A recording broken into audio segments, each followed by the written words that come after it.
Sir, मेरा question है कि जो अभी जैसे गेट एग्ज़ाम में एप्टीट्यूड और मैथमेटिक्स का काफ़ी वेटेज होता है, तो उसमें ज़्यादा से ज़्यादा मतलब जैसे हमारा एप्टीट्यूड 15 मार्क्स का होता है, तो 15 में से 15 या 15 टू 14 मार्क्स, और मैथमेटिक्स में भी जितना हो सके फुल टू फुल, मतलब जो 13 मार्क्स का इस बार गेट ने बुलाया कि 13 मार्क्स का मैथमेटिक्स आएगा, तो 13 मार्क्स वो और 15 मार्क्स हमारे एप्टी के, तो 28 मार्क्स होते हैं, बहुत अच्छे मार्क्स होते हैं। तो इन पूरे के पूरे 28 में से 27, 26 या 25 मार्क्स कैसे हम स्कोर कर सकते हैं? देखिए, दो चीज़ें हैं। अगर आप जनरल एप्टीट्यूड की अगर हम बात करें तो आप 15 में 15 भी ला सकते हैं। उसके लिए आपको सबसे पहले तो आपको क्लियर होना चाहिए कि सिलेबस क्या है उसका, गेट का जो एप्टी का सिलेबस है। उसमें 4 पार्ट में है। क्वांटिटेटिव एप्टीट्यूड है, लॉजिकल एप्टीट्यूड है, और एनालिटिकल है, और स्पेशियल है।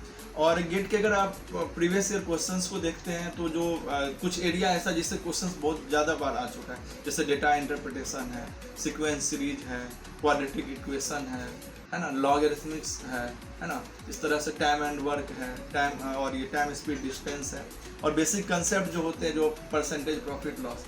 तो अगर आप अगर थोड़ा सा इस चीज़ सबको रिवाइज कर लें, क्योंकि ये सब जो है बहुत ज़्यादा टफ नहीं है, अगर इसकी आप थोड़ा सा अच्छे से प्रैक्टिस करते हैं, और जो हमारे यहाँ जो प्रैक्टिस मटेरियल में क्वेश्चंस हैं अगर उसको आप करते हैं, तो ये बात सच है कि आप 15 में 15 मिला सकते हैं। जैसे ये हुआ क्वांट की बात। ऐसे अगर लॉजिकल की बात करें तो लॉजिकल से भी क्वेश्चन आते ही हैं, लॉजिकल डिडक्शन से, स्टेटमेंट कंक्लूजन से। तो कुछ ऐसे आप जब 10 सालों के क्वेश्चंस को देखेंगे तो आपको खुद ब खुद आइडिया आ जाएगा कि क्वेश्चंस किस तरह से आते हैं। बहुत ज़्यादा चेंजेस नहीं आते। हाँ, कुछ ट्रिकी भी होते हैं, और क्वेश्चंस अगर आप ज़्यादा प्रैक्टिस करेंगे तो ये बात सच है कि आपसे क्वेश्चन सही होगा। बस ये ध्यान रखना है कि आप जब आंसर लगा रहे हैं तो उस टाइम कैलकुलेशन बहुत अच्छे से चेक करें। कई बार बच्चे से गलतियाँ हो जाती हैं। तो और ये दूसरा है स्पेशल एप्टीट्यूड, जो नया नया अभी ऐड हुआ है। स्पेशल एप्टीट्यूड बहुत ज़्यादा टफ नहीं होता है, मगर उसको आप 10-10 क्वेश्चन भी हर टॉपिक से कर लेते, जैसे मिरर इमेज है, वाटर इमेज है, क्लासिफिकेशंस है, सीरीज है, ये सब टॉपिक है, पेपर फोल्डिंग, पेपर कटिंग, इस तरह के टॉपिक सब है। वो आप अगर 15-15 मिनट भी आप अगर उस पर देते हैं, जैसे कि मैंने इसकी क्लास में जितना क्वेश्चंस कराएं अगर उतना अच्छे से आप कर लेते हैं, और अगर प्रैक्टिस मटेरियल में भी अच्छे क्वेश्चंस हैं, तो मैं चाहूँगा कि आप करें। अगर आपके पास टाइम हो तो ज़रूर प्रैक्टिस करें, ज़्यादा से ज़्यादा प्रैक्टिस करें, तो 15 में 15 लाया जा सकता है। इंग्लिश के भी क्वेश्चंस अगर देखें, जो ग्रामेटिकल क्वेश्चंस होते हैं या फिल इन द ब्लैंक्स होते क्वेश्चन, तो बहुत ज़्यादा टफ नहीं होता है। और अगर टफ होगा अगर कभी कभी, तो 1 मार्क्स आप कम ला सकते हैं, तो उस क्वेश्चन को छोड़ सकते हैं। टफ इन द सेंस कि कभी सिनोनिम्स या एंटोनिम्स ऐसे वर्ड आ गया तो अलग बात है। जनरली क्वेश्चंस आसानी आ रहे हैं, तो 15 में 15 लाया जा सकता है। नहीं ला सकते हैं तो 14 तो ला ही सकते हैं। आप अगर 10 साल के क्वेश्चंस को देखें तो मेरा मेनली यही है कि आपको खुद भी चेक करना पड़ेगा कि कौन सा एरिया आपका ज़्यादा वीक है। जो एरिया वीक है ना, उसमें ज़्यादा प्रैक्टिस करना है। जो अच्छा जिसके क्वेश्चंस बन रहे हैं उसमें आप एक बार बस देख लें,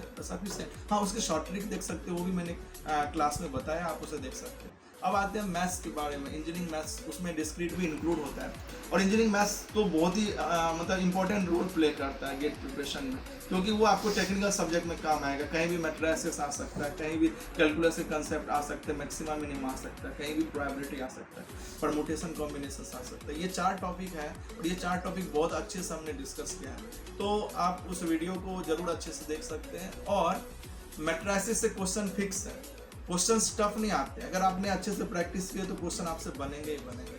कैलकुलस के क्वेश्चन भी आते ही आते हैं, इसलिए बहुत अगर ज़्यादा बड़ा भी कैलकुलस नहीं। अपना कैलकुलस जो गेट का CS का खास करके बहुत छोटा सा टॉपिक है, जो 11th-12th में पढ़े, तो आप बहुत अच्छे से किया जा सकता है। आप क्वेश्चंस भी देखेंगे, या मैंने क्लास में बहुत सारे PYQ क्वेश्चन कराए। तो अगर आप पहला तो ये थॉट रखना है कि हमको जो भी क्वेश्चंस करें बहुत अच्छे से करें, ध्यानपूर्वक करें, तो डेफिनेटली सही होगा। और ये स्कोरिंग होता है, मतलब बहुत ज़्यादा टफ नहीं होता क्वेश्चन। तो मैथ्स को कई लोग बच्चे ना सोचते बाद में करेंगे, तो इसमें प्रॉब्लम आती है। हमारे यहाँ के जो टेस्ट सीरीज है ना, उसमें मैथ्स और एप्टी हर टेस्ट में पूछा जा रहा है, तो उस चीज़ का फायदा उठाएं। जो टॉपिक आपको टेस्ट सीरीज में जिस टेस्ट में दिया है, जो सिलेबस में है, उस हिसाब से करें। जैसे पहला टेस्ट है, उसमें कुछ मैथ्स का पोर्शन है, कुछ एप्टी का पोर्शन।